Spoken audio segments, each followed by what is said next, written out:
प्रधानमंत्री नरेंद्र मोदी आज सिकंदराबाद और विशाखापत्तनम के बीच चलने वाली वंदे भारत एक्सप्रेस रेलगाड़ी को दिखाएंगे हरी झंडी। 8वीं वंदे भारत आंध्र प्रदेश को तेलंगाना से जोड़ेगी।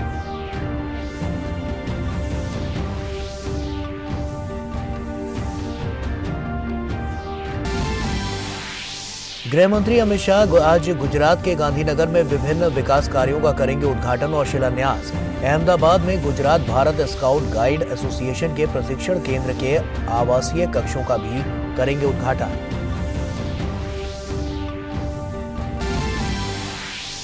रूस ने शनिवार को यूक्रेन पर फिर किए मिसाइल हमले। यूक्रेन के डिनिप्रो शहर में एक अपार्टमेंट ब्लॉक पर हुए हमले में 12 लोगों की मौत। कीव, खार्किव और ओडेसा सहित कई अन्य शहरों पर भी रूस ने किए मिसाइल हमले।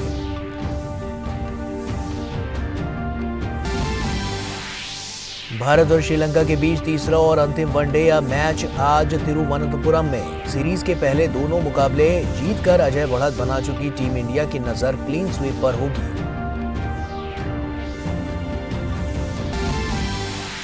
हॉकी विश्व कप में आज पूल डी में भारत का मुकाबला इंग्लैंड से। भारत ने शुरुआती मैच में शुक्रवार को शानदार प्रदर्शन दिखाते हुए स्पेन को 2-0 से दी थी मात।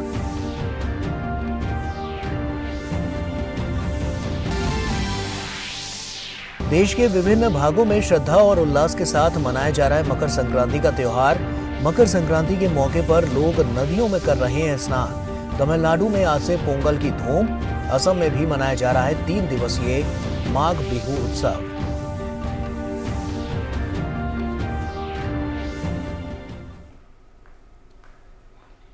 नमस्कार, आप देख रहे हैं डीडी न्यूज। आपके साथ मैं हूं गौरव श्रीवास्तव। तो चलिए बुलेटिन की शुरुआत करते हैं।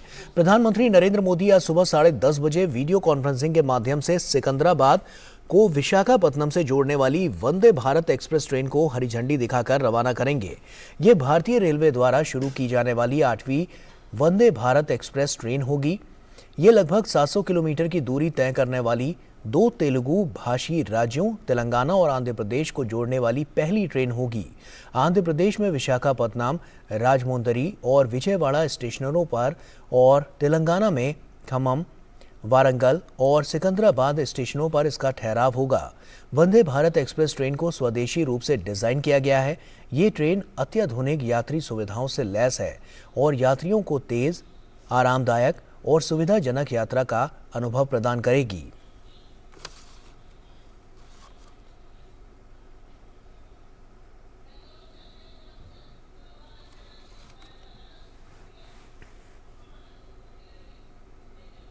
और आइए अब सीधे बैंगलोर का रुख करते हैं और आपको बता दें कि 75वां यहां पर सेना दिवस मनाया जा रहा है और ऐसे में काफी तैयारियां इसको लेकर यहां पर की गई हैं।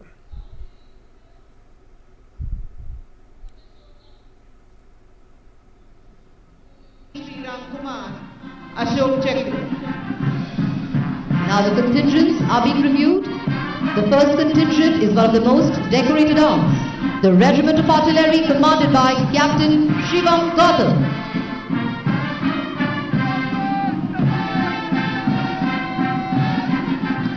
Followed by the oldest group of Corps of Engineers, Madras Engineering Group, commanded by Captain Akshay Trivedi.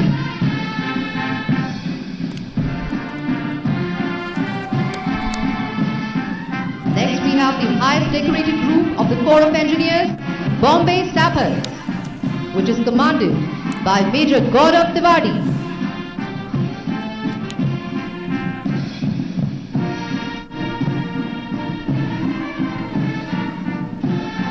Approaching from your left in the pass formation with one Sukhoi 30 MKI aircraft in the lead, flanked by the Jaguar aircraft on either side.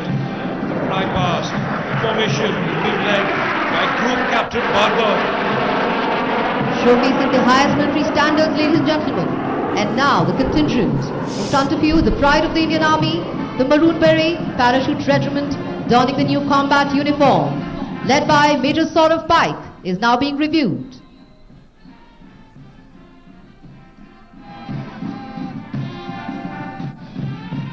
And now we have the oldest and one of the most decorated regiments of the Queen of the Battle. Infantry, the Madras Regiment Contingent, commanded by Major Vaibhav Chaurasia.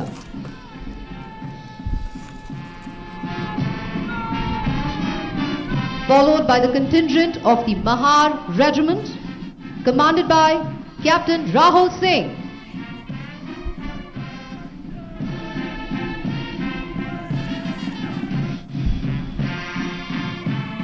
Participating for the first time in this parade, heading the rear guard is the horse-mounted contingent of Army Service Corps, led by Lieutenant Colonel Jashpal Singh Negi.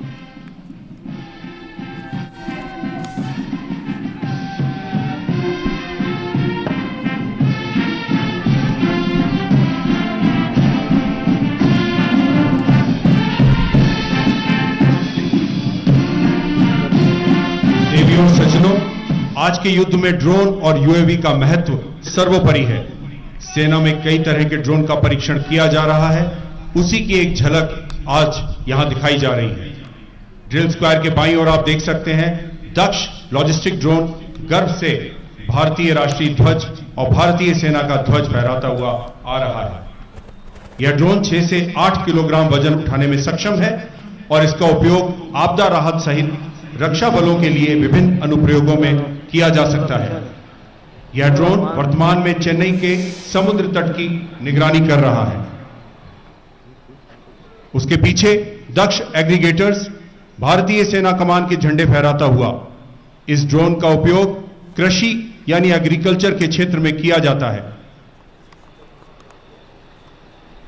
अंत में दक्षिणी सेना कमान ध्वज उड़ाने वाला mini सर्विगेटर है। यह drone ऊंचाई में 30 मिनट तक उड़ सकता है और मैपिंग और सर्वेक्षण जैसे अन्य अनुप्रयोगों में भी इसका उपयोग किया जाता है।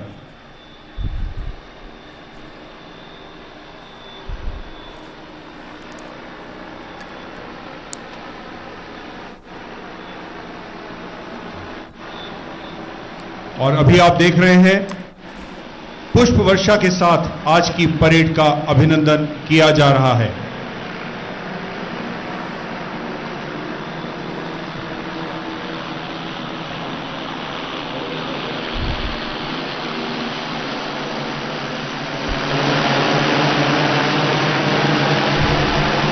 तन समर्पित, मन समर्पित और यह जीवन समर्पित। तन समर्पित, मन समर्पित और यह जीवन समर्पित। चाहता हूं देश की धरती तुझे कुछ और भी दूं। The Indian Army, being the second largest army in the world, is a universal source of pride and inspiration for citizens from all across the country, from all hues and walks of life. We dedicate this day to our men in uniform who guard our borders.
present awards to officers, junior commissioned officers, and other ranks who have been decorated for gallantry.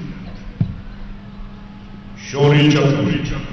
The Shaurya Chakra is awarded in recognition of individual acts of gallantry in the face of enemy. Lance Naik Gopal Singh Bhadoria, 1st battalion the Rashtriya rifles, मरणोपरांत।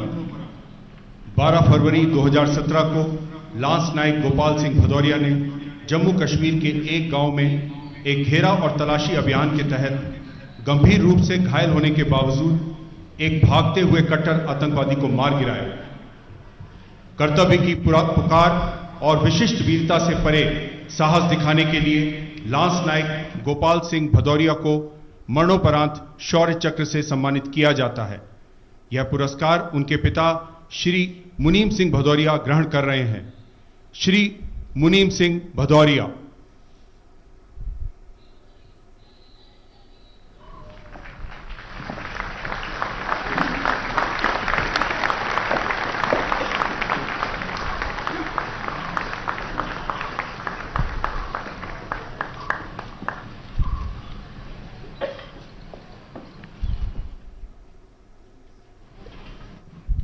Sena Medal Gallantry.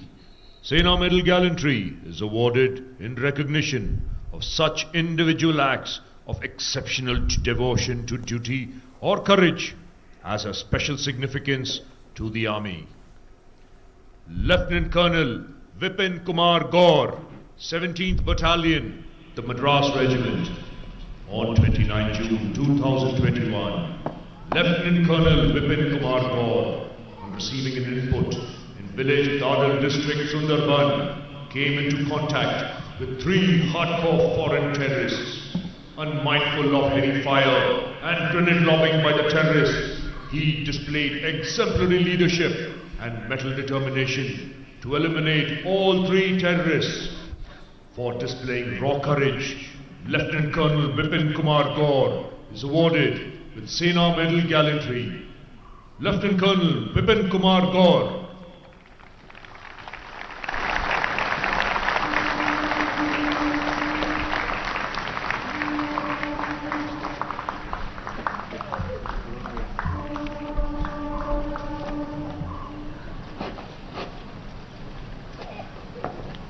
Major Prabhjot Singh Sen, the Rajputana Rifles, 9th Battalion, the Rashtriya Rifles.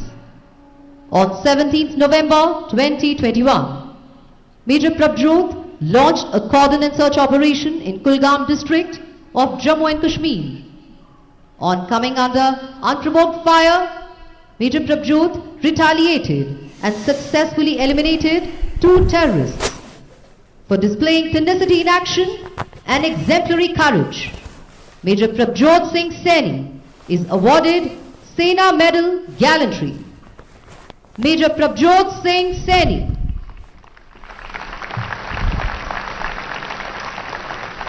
Let's come a little side, huh? Come a little side.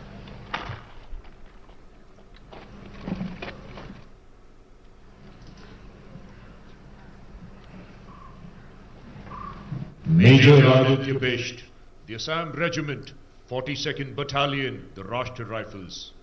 On 13th October 2021, Major Aditya Bisht established a cordon in a village of Pulwama district in Jammu and Kashmir when his column came under heavy volume of fire. As the terrorists attempted to escape, Major Aditya Bisht, showing extreme sensibility, exceptional courage and unparalleled selflessness, engaged the terrorist and eliminated him. For this act of exceptional bravery, raw courage and soldierly character, Major Aditya Bisht is awarded Sena Medal Gallantry. Major Aditya Bisht.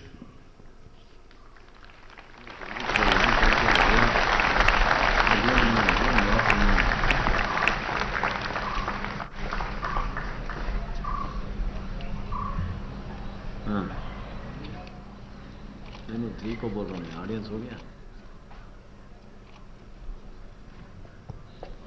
Major Nikhil Manchanda, 2nd Battalion, the Parachute Regiment, Special Forces. Major Nikhil Manchanda led a quad team in Pulwama district, Jammu and Kashmir, on 15th October 2021, when they came under accurate fire. Sensing danger to his team and civilians, Major Nikhil Manchanda charged towards the terrorist but came under fire. In retaliatory fire, he eliminated that terrorist and one more terrorist subsequently. For his display of extreme courage and exceptional leadership that resulted in elimination of 2 hardcore terrorists responsible for recent civilian killings, Major Nikhil Manchanda is awarded with Sena Medal Gallantry. Major Nikhil Manchanda.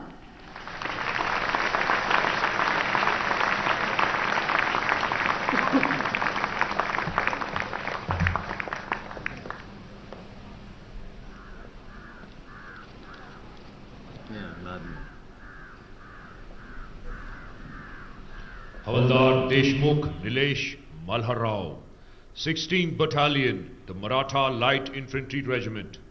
On 19 December 2020, Havaldar Deshmukh Nilesh Malharrao, as Rocket Launcher Detachment Commander, on receipt of fire assault orders, carried out proactive engagement of the enemy post Jhendi by firing high explosive rounds of 84mm rocket launcher.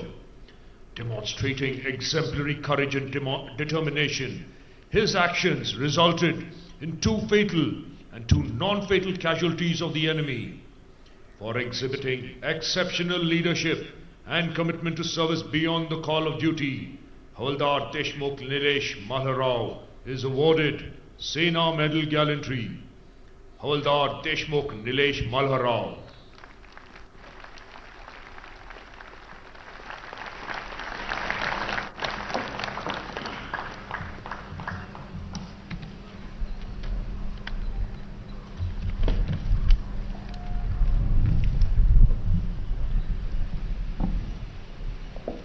Nayak Satish Kumar, 62nd Battalion, the Rashtriya Rifles.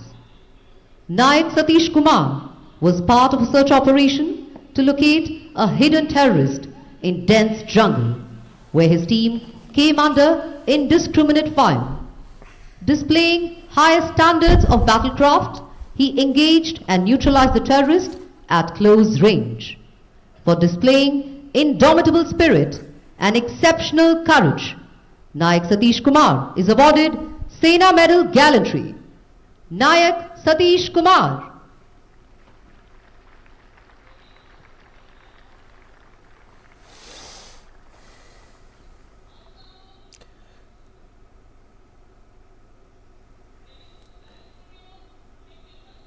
तो बेंगलुरु से ये सीधी तस्वीरें हम आपको दिखा रहे थे। आपको बता दें कि सेना दिवस है आज और 75वां सेना दिवस आज मनाया जा रहा है, जिसके लिए धूमधाम से तैयारियां हैं साफ तौर पर, और वीरता पुरस्कार से भी उन सैनिकों को यहां पर नवाजा जा रहा है जिन्होंने अपने शौर्य और पराक्रम से सभी का दिल जीत लिया। तो इससे जुड़ी हुई और भी जो तमाम तस्वीरें लगातार आती रहेंगी वो भी हम आपके साथ समय समय पर साझा करते रहेंगे।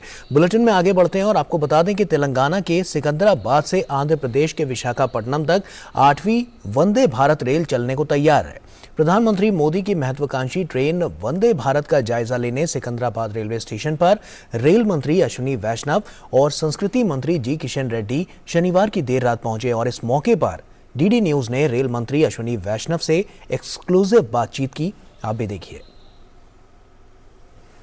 वंदे भारत ट्रेन सिकंदराबाद से विशाखापट्टनम को चलने को तैयार है और इस मुद्दे पर हमारे साथ रेल मंत्री अश्विनी वैष्णव सिकंदराबाद रेलवे स्टेशन पर अभी मौजूद हैं, उनसे हम बात करेंगे। मंत्री जी, क्या कहेंगे, ये ट्रेन प्रधानमंत्री का ड्रीम प्रोजेक्ट है और जिस तरीके से लगातार इस ट्रेन को चलाने के लिए आप मशक्कत कर रहे हैं, क्या प्रतिक्रिया है? माननीय प्रधानमंत्री श्री नरेंद्र मोदी जी का जो रेलवे के लिए ट्रांसफॉर्मेटिव विजन है, उसी कड़ी में पोंगल के शुभ अवसर पर सिकंदराबाद से विशाखापट्टनम के बीच में माननीय प्रधानमंत्री जी नई वंदे भारत सर्विस का शुभारंभ करेंगे। बहुत ही बड़ी सौगात है, दोनों तेलुगु स्पीकिंग स्टेट्स हैं, उनके लिए पोंगल के अवसर पर बहुत बड़ी सौगात है। दो राज्यों के संबंधों की जो कड़ी है वो और नज़दीक होगी, ऐसा माना जा सकता है वंदे भारत के जरिए। रेलवे भारत को जोड़ती है, रेलवे भारत की सभी संस्कृतियों को जोड़ती है। भारत की एक जो विशाल एक जोड़ने वाली कड़ी है वो रेलवे है। लोगों को ऐसा लगता था कि जो वंदे भारत का टारगेट है वो अचीव नहीं कर पाएंगे लोग, ट्रेनें चलती हैं, लोग पत्थर फेंकने को तैयार होते हैं। रेल मंत्री क्या कहेंगे उन लोगों के लिए जो असामाजिक तत्व हैं? कुछ लोग ऐसे हैं जो भारत की प्रगति को पसंद नहीं करते। जो कानून है उस कानून के अनुसार कड़ी कार्रवाई होगी, और जो राजनीतिक दल इस तरह की भावना को उकसाते हैं उनको भी मैं कहना चाहूँगा कि माननीय प्रधानमंत्री जी का विकसित भारत बनाने का जो सपना है उसको आप एक दो पत्थरों से तोड़ नहीं सकते। कहा जा रहा है कि वंदे भारत काफ़ी लोकप्रिय हो चुका है, विदेशों में भी चर्चा है। क्या आने वाले दिनों में ऐसा माना जाए कि इसकी पहुंच विदेशों तक होगी? दुनिया में इसकी बहुत चर्चा है। 18-19 देशों में इसके बारे में लिखा जा चुका है। फाइनेंशियल टाइम्स जैसा एक बहुत बड़ा न्यूज़पेपर, दुनिया में जाना माना न्यूज़पेपर, उन्होंने भी इसके बारे में एक बड़ी रिपोर्ट लिखी है। तो दुनिया भर में इसके लिए अट्रैक्शन है। रेल मंत्री अश्विनी वैष्णव, जिनको पूरा भरोसा है कि आने वाले दिनों में वंदे भारत ट्रेन दुनिया भर के मुल्कों तक अपनी छाप छोड़ेगा और हम इसे एक्सपोर्ट कर पाएंगे। कैमरामैन SP दुबे के साथ सिकंदराबाद, हैदराबाद से मैं राजेश राज, DD न्यूज़ के लिए। और यहाँ वक्त एक छोटे से ब्रेक का हो गया है, जल्द लौटते हैं। हमारा डेजर्ट आ गया पर हमारी चैंपियन नहीं आई अब तक। बिल भरने के पहले तो आएगी ना। सो गर्ल्स, क्या हो रहा है? बिल हो रहा है। चल अपना कार्ड दे। पिन दे। RBI कहता है अपना पिन, OTP, CVV या इंटरनेट बैंकिंग पासवर्ड किसी को ना दे। ऑनलाइन बैंकिंग सिर्फ अपने ही कंप्यूटर, मोबाइल और सिक्योर नेटवर्क से करें। हाँ, ये खाने की चैंपियनशिप थी क्या? RBI कहता है जानकार बनिए, सतर्क रहिए। तो ब्रेक के बाद एक बार फिर से आप सभी का स्वागत है। केंद्रीय गृह मंत्री अमित शाह गुजरात के दौरे पर हैं। गृह मंत्री आज गांधीनगर के मोटी आदरज में प्राथमिक स्वास्थ्य केंद्र में विभिन्न विकास कार्यों का उद्घाटन और शिलान्यास करेंगे। साथ ही वो अहमदाबाद के बोड़क देव में Gujarat Bharat scout guide association के प्रशिक्षण केंद्र के आवासीय कक्षों का भी उद्घाटन करेंगे। भारतीय मौसम विज्ञान विभाग आज अपना 148वां स्थापना दिवस मना रहा है। 1875 में एक सामान्य शुरुआत से भारत मौसम विज्ञान विभाग ने मौसम संबंधी प्रेक्षणों, संचार, पूर्वानुमान और मौसम सेवाओं के लिए अपने बुनियादी ढांचे का विस्तार किया है। भारतीय मौसम विज्ञान विभाग की सूचना प्रणाली और सेवा प्रभाग मौसम संबंधी आंकड़ों और संसाधित मौसम उत्पादों के लिए आवश्यक सहयोग प्रदान करता है, जो राष्ट्रीय और अंतर्राष्ट्रीय वास्तविक समय के निकट के आधार पर 24 घंटे और क्षेत्रीय दूरसंचार हब के रूप में अंतर्राष्ट्रीय स्तर पर जाना जाता है।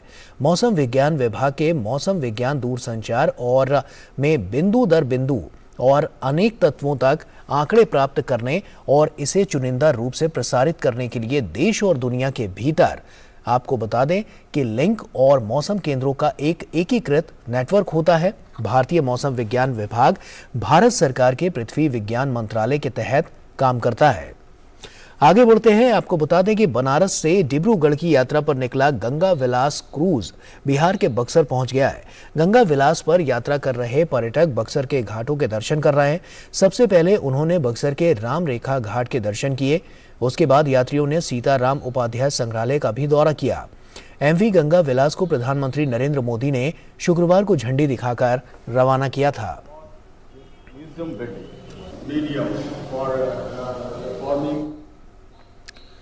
और वहीं उत्तर भारत में कोहरे और शीतलहर के कारण लोगों के जनजीवन पर काफी प्रभाव पड़ा है। कोहरे के चलते ट्रेनों की रफ्तार भी धीमी हो गई है। कई ट्रेनें अपने निर्धारित समय से कई घंटे की देरी से चल रही हैं। रेलवे के अनुसार यात्रियों की सुरक्षा को देखते हुए ट्रेनों की गति कम की गई है, जिससे कोई दुर्घटना न घटे। कोहरा खत्म होने के बाद ट्रेनों की गति सामान्य कर दी जाएगी।